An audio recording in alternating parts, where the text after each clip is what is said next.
आप लोग का तकलीफ को, आप लोग का आवाज़ को खुद उठाइए, क्यों सोल्डो तुमको भरोसा करता है? आयक मीन्स अरुणाचल यूथ अगेंस्ट किरण रिजिजू का फॉर्मेशन क्यों हुआ था? और तेची कासो साहब कितना अच्छा आदमी है, इस तरीका का आदमी भी है बीजेपी में। इसलिए पार्टी नहीं, इंडिविजुअल आदमी को आप लोग जब वोट देगा सोच समझ कर दीजिएगा। रिजिजू साहब से हम कोई पर्सनल नहीं है। रिजिजू साहब जैसा वो कुछ अरुणाचल में सैंक्शन होने से उसका डीपीआर को, उसका सैंक्शनिंग वो अथॉरिटी को, ऑर्डर को फेसबुक में अपलोड करता है। अगर इतना ही क्लीन है आदमी है तो 5 साल में 1 साल, कोई भी 1 साल का एमपी लेड फंड कहाँ में खर्चा किया उसको राइटिंग में एक बार अपलोड कीजिए तो तब हम मान जाएगा। तो रिजिजू हो मत हो, उससे क्या फ़र्क पड़ता है? डेवलपमेंट जो आना है वो तो आते रहेगा। तो रिजिजू नहीं होने से पहले क्या डेवलप नहीं था क्या अरुणाचल? कुछ इंसान लोग फेसबुक में फेक अकाउंट बना के, व्हाट्सएप में फेक अकाउंट बना के हम लोगों को बोलता है कि किरण रिजिजू से पैसा खाया बोलता है। एपीसीएस फियास्को में आप लोग देखा होगा कितना स्टूडेंट लोग को टॉर्चर हुआ है, कितना अम्मा बाबा लोग को टॉर्चर हुआ है। उसका कुछ रिजल्ट नहीं आ रहा था, ना गवर्नमेंट तरफ से आ रहा था, ना पुलिस से आ रहा था। कुछ भी डिपार्टमेंट और कोई भी एनजीओ, कोई भी यूनियन उसको सेटलमेंट नहीं कर पा रहा था। दावे के साथ कह सकता हूँ कि आने वाला 15-20 साल का बाद में अनएम्प्लॉयमेंट क्राइसिस अरुणाचल में बहुत ज़ोर से आने वाला है। यहाँ उपस्थित मेरे भाइयों, मेरे दोस्तों, मेरे शिक्षकजनों, मेरे बुलावे पे आप सभी का यहाँ उपस्थित होना मेरे लिए सम्मान की बात है और मैं आप सभी को धन्यवाद करता हूँ। तो बिना वक्त ज़ाया किए मैं बता दूँ कि आप लोगों को यहाँ में किस चीज़ के लिए और किस मकसद के लिए बुलाया गया है। तो मैं बता दूं कि 1 साल पहले से एपीपीएससी फियास्को और अनएम्प्लॉयड को लेके स्टेट में इतना गड़बड़ चला है, इतना गंदरगोल हुआ है, उसका रिज़ल्ट जो अभी तक नहीं आया है। तो मैं आप लोगों को बता दूं कि आयक मीन्स अरुणाचल यूथ अगेंस्ट किरण रिजिजू का फॉर्मेशन क्यों हुआ था। तो चीज़ जो ऐसा था कि 1 साल पहले एपीसीएस फियास्को में आप लोग देखा होगा कितना स्टूडेंट लोग को टॉर्चर हुआ है, कितना अम्मा बाबा लोग को टॉर्चर हुआ है। उसका कुछ रिजल्ट नहीं आ रहा था, ना गवर्नमेंट तरफ से आ रहा था, ना पुलिस से आ रहा था। कुछ भी डिपार्टमेंट और कोई भी एनजीओ, कोई भी यूनियन उसको सेटलमेंट नहीं कर पा रहा था। इसलिए उस फ्रस्ट्रेशन में हम लोग फ्रस्ट्रेटेड यूथ जो मिल के किरण रिजिजू का अगेंस्ट में आवाज़ उठाया था। और किरण रिजिजू का आवाज़ में इसलिए आवाज़ उठाया था क्योंकि किरण रिजिजू का नाम में ही, किरण साहब का नाम में ही किरण है। Kiran means light, light means hope. तो हम लोग किरण रिजिजू साहब से बहुत उम्मीद लगा के रखा था कि अगर स्टेट का जो प्रॉब्लम है स्टेट से नहीं हो रहा है तो वो कैबिनेट में था, उस समय लॉ मिनिस्टर में था। तो हम लोग बहुत आशा लगाया, उम्मीद लगाया कि हमारा जितना भी ग्रीवेंसेस, जो भी मैटर को रिजिजू साहब सॉल्व कर देगा बोल के, लेकिन उसका तरफ से एक सिंगल एफर्ट्स हम लोग को देखने नहीं मिला। इसीलिए उस frustrate on that moment, heat of the moment में हम लोग आयक बोल के एक ऑर्गेनाइजेशन फॉर्म किया था। तो उस समय में जब यहाँ पे एपीसीएस फियास्को में आप देखा होगा क्रिमिनल लोग को नहीं पकड़ के उल्टा जो स्टूडेंट प्रोटेस्ट करता है उन लोग को अरेस्ट करा था।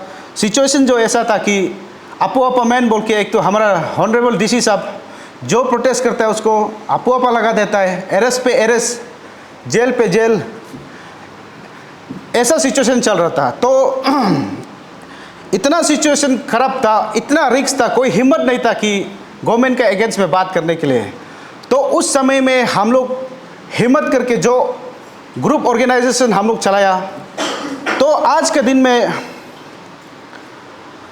उस समय से आज तक हम लोग चला रहे हैं। तो उसमें हम लोग अपना पैसा दिया, अपना मेहनत दिया और इतना रिस्क था वो सिचुएशन जो आप लोगों को कैसे बताएगा। उस समय सोल्डो तुम लोग जेल में था, तना तमर जेल में था, ताऊपोल जेल में था। पब्लिक इतना डरा हुआ था कि कोई गवर्नमेंट का अगेंस्ट बात ही नहीं कर सकता है। तो हम लोग उसमें अपना समय दिया, अपना मेहनत दिया, अपना पॉकेट से खर्चा किया। इतना करने देने का बाद भी आज का दिन में कुछ इंसान लोग फेसबुक में फेक अकाउंट बना के, व्हाट्सएप में फेक अकाउंट बना के हम लोगों को बोलता है कि किरण रिजिजू से पैसा खाया बोलता है। इतना तकलीफ करने देने के बाद तो मैं उस फेक अकाउंट वालों को मैं बता दूं कि आप लोग मर्द नहीं है, हिम्मत है तो हमको आके फेस टू फेस बात करके मेरा मुंह में बोलो या तो मेरा घर में बोलो, तो कोई लेन देन, कोई पैसा वैसा का वो बात नहीं है। इसमें हम लोग अपना खुशी से किया और अपना खुशी से आज भी कर रहा है। और मैं आप लोगों से ये पूछना चाहता हूँ, मैं आप स्टूडेंट लोग से, आप जो इंटेलेक्चुअल लोग से मैं ये पूछना चाहता हूँ कि आप लोग किस बुनियाद पे, किस तरीक़ा से हम लोग को उम्मीद करता है कि हम लोग ये जर्नी को, ये करप्शन अगेंस्ट को, स्टेट में जो भी हो रहा है हम लोग उसको ले जाना है बोल के। आप लोग क्यों सोल्डो तुमको ये कर देता है? सोल्डो तुम ही क्यों कर देगा आप लोग का ये को, आप लोग का तकलीफ को, आप लोग का आवाज़ को खुद उठाइए। क्यों सोल्डो तुमको भरोसा करता है? आप लोग का आवाज़ को बीरेन तालन क्यों उठा देगा? उसका अपना सपना है, अपना जिम्मेदारी है, परिवार है। तो मैं ये कहना चाहता हूँ कि आप लोग कोई दूध पीता बच्चा नहीं है, आप लोग सब इंटेलेक्चुअल है, आप लोग भी एक मर्द है। अपना जंग, अपना लड़ाई, अपना सोच, अपना डिसीजन खुद लेने सीखो, आवाज़ उठाने सीखो। और एक कहावत भी मैं आप लोगों को बता दूं कि इतिहास साक्षी है कि पापियों की उद्दंडता ने संसार को इतनी हानि नहीं पहुंचाई जितने कि सज्जनों के मौन रहने से हुआ है। सज्जनों मीन्स आप, हम जो इंटेलेक्चुअल है, हम लोगों का कुछ नहीं करने की वजह से स्टेट में जो भी होता है वो गलत होता है। तो ये मुहावरा बहुत सुंदर और मीनिंगफुल मुहावरा है। तो आज मैं यहाँ आप लोगों को निंदा करने और आप लोगों को हमारा दुख तकलीफ को बताने के लिए मैं नहीं बुलाया है, बल्कि मैं आप लोगों को ये याद दिलाना चाहता हूँ कि समय आ गया है, लोहा गर्म हो चुका है, हथौड़ा मारने का समय आ गया है। मीन्स इलेक्शन आ गया है, वोटिंग मारने का समय आ गया है। आपका प्रतिशोध, आपका अपमान, एक नया नेता, एक नया उम्मीद का, एक नया लीडर बनाने का समय आ गया है। इसीलिए इस बार का इलेक्शन में बड़ा सोच समझकर वोट दीजिएगा। हाँ, इस बार का इलेक्शन में बड़ा नाप तोल करके आपका लीडर को पहचान के सोच समझकर वोट दीजिएगा। ऐसा इंसान को वोट दीजिएगा जो हमारे स्टेट का तकलीफ को, स्टेट का ग्रीवेंसेस को, स्टेट का मांगे को, स्टेट में जो कुछ भी दुख तकलीफ है उसको सेंट्रल गवर्नमेंट में, एटलीस्ट पार्लियामेंट में खड़ा करके बोल सकने वाला आदमी चाहिए। वो आदमी का टैलेंटेड होना जरूरी नहीं है, वो आदमी हैंडसम होना जरूरी नहीं है, वो आदमी धनी होना जरूरी नहीं है, बस वो इंसान में ईमानदार होना है। हम लोग अरुणाचल को लेकर उसका मन में ईमान और सच्चाई होना है। तो इसलिए अच्छा आदमी को आप लोग इस बार वोट देना है। और एमपी को लेके आप लोग बहुत सीरियस होना है, बिकॉज एमपी जो स्टेट को रिप्रेजेंट करता है। हम नहीं बोल देगा कि एमएलए में करो, क्योंकि कॉन्स्टिट्यूंसी डिस्ट्रिक्ट का अपना अपना पॉलिटिक्स होता है, अपना अपना कुछ कुछ होता है। लेकिन जब आप एमपी में आते हैं तो एमपी जो मेंबर ऑफ पार्लियामेंट जो स्टेट को रिप्रेजेंट करता है सेंट्रल गवर्नमेंट में, तो इसीलिए एमपी को जब भी वोट देगा बड़ा सोच समझ कर दीजिएगा। और मैं और एक बार कह दूं कि मेरा कोई मकसद नहीं है कि किसी पार्टी का अगेंस्ट में, चाहे बीजेपी हो, कांग्रेस हो, चाहे दूसरा पार्टी हो, मैं ये कहना चाहता हूँ कि पार्टी से कुछ लेना देना नहीं होता है, क्योंकि हर पार्टी का अपना एक आइडियोलॉजी होता है, हर पार्टी का सोच अच्छा होता है। लेकिन क्या है कि कुछ पार्टी में कुछ नेता जो ठीक नहीं होता है, जिसका कारण से गवर्नमेंट भी अच्छा नहीं होता है और समाज को भी आगे नहीं ले जा पा सकता है। इसीलिए पार्टी नहीं, आदमी को अच्छा से चूज़ करके देना है। और मैं ये नहीं कहता कि बीजेपी में हर बीजेपी वाला ठीक नहीं है। हम लोग स्टेट में बीजेपी में भी बहुत अच्छा अच्छा लीडर है। आप लोग सभी जानता होगा तेची कासो साहब कितना अच्छा आदमी है, इस तरीका का आदमी भी है बीजेपी में। इसलिए पार्टी नहीं, इंडिविजुअल आदमी को आप लोग जब वोट देगा सोच समझ कर दीजिएगा। और मैं ज़्यादा नहीं कहूँगा, एक दो और लफ्ज़ कहना चाहता हूँ कि आज समय है इलेक्शन का, और मेरे जितना भी यहाँ में उपस्थित मेरे भाइयों, मेरे दोस्तों, आज आप लोगों को मैं एक बहुत बड़ा जिम्मेदारी सौंपने जा रहा हूँ कि अपने गांव-गांव में जाइए, गांव-गांव में जाकर ये प्रचार कीजिए, अपने माताओं पिताओं को, चाचा चाची को, उन लोगों को बताइए कि स्टेट में क्या हो रहा है, क्या हुआ है, स्टूडेंट कम्युनिटी के साथ इतना बड़ा धोखा हुआ है। और आने वाला 10-15 साल में विश्वास कीजिए आप लोगों के पास वो दृष्टि नहीं जो मेरा पास है, क्योंकि हम एक NGO चलाते हैं जिसका नाम अरुणाचल होप फाउंडेशन है। बहुत से अनएम्प्लॉयड यूथ को हम सेल्फ एम्प्लॉयमेंट का रास्ता में ले गया है। और मैं ये दावे के साथ कह सकता हूँ कि आने वाला 15-20 साल का बाद में अनएम्प्लॉयमेंट क्राइसिस अरुणाचल में बहुत ज़ोर से आने वाला है। तो जाते जाते मेरा एक बात सुनकर जाइए, हाँ ध्यान से सुनिए। अगर कोई व्यक्ति कहे कि किरण रिजिजू अच्छा और सच्चा है तो समझ जाना या तो वो किरण का कार्यकर्ता है या तो वो व्यक्ति झूठा है। इस बात को अपना दिलो जान में रखिए, दिल दिमाग में रख के जाइए, बस्ती बस्ती जाइए। ये मत सोचिए कि हम अकेला है। आप एक दिन में कम से कम 20 घर में जाके बताइए कि क्या हुआ है स्टेट में, स्टेट का भविष्य क्या होने जा रहा है। धनी धनी होने जा रहा है, गरीब गरीब होने जा रहा है। आज का दिन में एटलीस्ट आप लोग माँ बाप है बोल के, जमा पूंजी है, घर में मिथुन है, बस्ती में केटी है, तोरा मोरा है बोल के बज रहा है। कल को विश्वास कीजिए एक दिन ऐसा समय आएगा बहुत तकलीफ में जाएगा जितना यूथ से। मैं अरुणाचल का फ्यूचर को आप लोगों का, जनता का हवाले करता हूँ। आप लोग निर्णय लीजिए कि इस बार स्टेट को जो रिप्रेजेंट करेगा मेंबर ऑफ पार्लियामेंट किसको वोट देना है बोल के। तो इसी बात के साथ मैं विश्वास करता हूँ कि आप लोग अच्छा MP को चुनेगा और सही MP को वोट मारेगा। आप जब भी कहीं में भी मतलब कि जितना भी आप ब्रीफिंग देता है, प्रेस ब्रीफिंग देता है या फिर जहाँ में भी प्रोग्राम होता है, वहाँ पे हमेशा आप जो है कि रिजिजू का अगेंस्ट में बात करता है। आप दोनों का बीच में क्या चल रहा है, पर्सनल प्रॉब्लम चल रहा है ना क्या चल रहा है, समझ में नहीं आ रहा है पब्लिक लोग को भी। आप थोड़ा बता दीजिए थोड़ा पब्लिक लोग को। देखिए, सबसे पहला बात, जो कुछ पर्सनल प्रॉब्लम है नहीं है। रिजिजू तो व्यक्तिगत रूप में हमसे बहुत बड़ा आदमी है। उसका नेता, उसका माने लाइफ का अचीवमेंट भी बहुत बड़ा है। शायद हम इस जन्म में उसका जैसे नहीं भी कर सकता है, उससे आगे भी बढ़ सकता है। तो उससे मेरा क्या पर्सनल प्रॉब्लम होगा।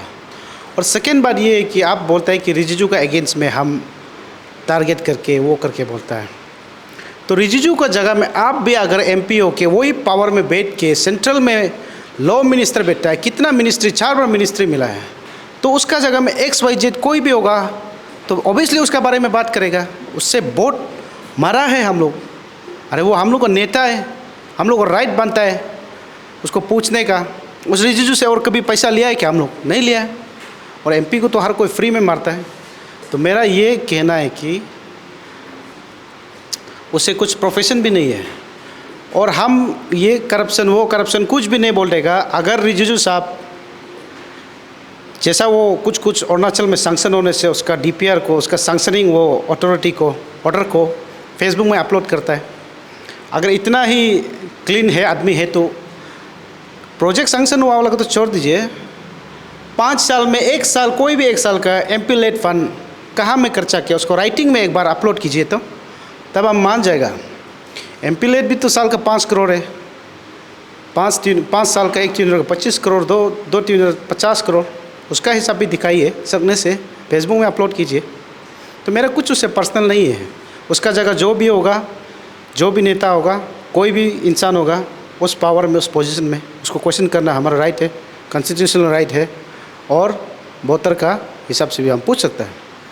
अच्छा, रिजिजू जी जितना बार भी टेन्योर में बैठा है, MP का टेन्योर में बैठा है, उसका तरफ से तो डेवलपमेंट तो लेके आ दिया जितना भी देख रहा है। जैसे कि एयरपोर्ट हो गया, उसका मेन रोड कनेक्टिविटी हो गया, जो बॉर्डर एरिया का, जैसे कुछ दिन पहले उसने कहा था कुछ जगह पे, मतलब कि पब्लिक के जगह पे कहा था कि तक्सिंग रोड ऐसे तालिया वगैरह में बनाया है रोड, मतलब कि रोड कनेक्टिविटी कर दिया। तो डेवलपमेंट तो उसका तरफ से तो दे रहा है। लेकिन आप लोगों को किस चीज़ का प्रॉब्लम है कि वो, मतलब कि कौन सा चीज़ में प्रॉब्लम है कि वो डेवलपमेंट लेके नहीं आ रहा है? जैसे मतलब कि किस चीज़ में प्रॉब्लम है, बता दीजिए थोड़ा सा। देखिए, सबसे बड़ा प्रॉब्लम है अनएम्प्लॉयमेंट स्टेट का। और हमको पता है क्योंकि हम अनएम्प्लॉयमेंट सेक्टर में काम करता है। अरुणाचल का भविष्य ठीक नहीं है, धनी धनी हो रहा है। जितना बिजनेस आप देखिए, बार देखिए, रिजॉर्ट देखिए, पॉलिटिशियन का बेटा का है, कॉन्ट्रैक्टर का, बड़ा कॉन्ट्रैक्टर का बेटा का है, ऑफिसर का बेटा का है। हम लोग गरीब आदमी के लिए अपॉर्चुनिटी ही नहीं है। अनएम्प्लॉयमेंट बहुत बड़ा रीज़न है। एपीपीएससी फियास्को भी बहुत बड़ा रीज़न है। और एक बात आप लोग ध्यान से सुनिए, सिर्फ क्या अरुणाचल में रोड बन रहा है? हाँ, सिर्फ अरुणाचल में डेवलपमेंट हो रहा है क्या? पूरा इंडिया में डेवलपमेंट हो रहा है। तो इसे रिजिजू हो मत हो, डेवलपमेंट तो सेंट्रल गवर्नमेंट देता है, सेंट्रल गवर्नमेंट का वो है। रिजिजू बोलेगा थोड़ी लाएगा, वो तो सेंक्शन गवर्नमेंट बजट बनाता है, अथॉरिटी सेंक्शन गवर्नमेंट पास है। और आपको हम बताएगा अरुणाचल में बहुत करप्शन हुआ है, पैसा यहाँ आता है लेकिन कहाँ चला जाता है कोई पता नहीं है। और हम कंसर्न डिपार्टमेंट को आप हमको 4 महीना दे दो, इतना आरटीआई मार के निकलेगा, कहाँ कहाँ में क्या करप्शन है पूरा निकाल देगा। लेकिन इन सब चीज़ों में टाइम वेस्ट करके फ़ायदा नहीं है। कितना हज़ार आरटीआई एक्टिविस्ट लोग, एडवोकेट लोग केस कोर्ट में पेंडिंग है, कुछ फ़ायदा नहीं है। और आप बीजेपी का विरोध बोल के नहीं है, एक साल में 14 लाख करोड़ जीएसटी आता है देश भर में, क्यों डेवलपमेंट नहीं होगा? कोल एंड माइनिंग को ऑक्शन कर रहा है, प्राइवेटाइजेशन कर रहा है, पैसा तो कैसे नहीं होगा? तो रिजिजू बोल के नहीं है कोई भी नेता तो जो भारत सरकार द्वारा जो फिक्स स्कीम है, जो एक्स्ट्रा स्कीम है, और हम लोग जैसे इंटरनेशनल बॉर्डर शेयर करने वाला को तो ऑब्वियसली थोड़ा वो लोग फर्स्ट प्रायोरिटी रख देता है। तो रिजिजू हो मत हो, उससे क्या फ़र्क पड़ता है? डेवलपमेंट जो आना है वो तो आते रहेगा। तो रिजिजू नहीं होने से पहले क्या डेवलप नहीं था क्या अरुणाचल? और स्पेशली 21st सेंचुरी में ग्लोबलाइजेशन में इंडिया कम्पीट, अगर $10 ट्रिलियन इकोनॉमी बनना चाहता है तो हर सेक्टर को आगे बढ़ना पड़ेगा। तो बात रिजिजू का नहीं है, बात सेंट्रल गवर्नमेंट का है। चाहे कांग्रेस गवर्नमेंट हो, बीजेपी गवर्नमेंट हो, डेवलपमेंट जो होना है वो तो होके रहेगा ही है। तो इसमें कोई रिजिजू का वो नहीं है। तो आखिरी सवाल मेरा तरफ से कि आप इस बार एमपी के ये चुनाव में किसको आप वोट देना चाहेंगे? देखिए, मेरा एनालाइज है, ऐसा तो कोई किसी का हम पर्सनली जानता नहीं है, लेकिन तो को शीतल को अच्छा होगा लगा था। लेकिन अभी एज ए सिचुएशन देखने से सोल्डो तो उसका अगेंस्ट बोलता है, और AAC टीम उसका अगेंस्ट में बोलता है, नारी शक्ति बोलता है। तो हम तो शीतल मैडम को कभी मिला नहीं, उसका बारे कुछ जानता भी नहीं है। लेकिन जो लोग उसका बारे जानता है तो वो ठीक नहीं बोलता है। इसलिए मैंने शीतल और रिजिजू को छोड़ के बाकी को हम देखेगा, सोचेगा, और ये 13 तारीख का शाम में हम डिक्लेरेशन करेगा। या तो मेरा जो टीम है, आयक हो, जो भी मेरा रिलेटिव्स है, डायरेक्शन दे देगा। अभी मैं नहीं बता पाऊँगा क्योंकि अभी तक चूज़ किया नहीं है। तो चूज़ कर लेंगे, देख लेंगे। तो अभी थोड़ा समय है, देख के हो सकने से बाद में बता देंगे।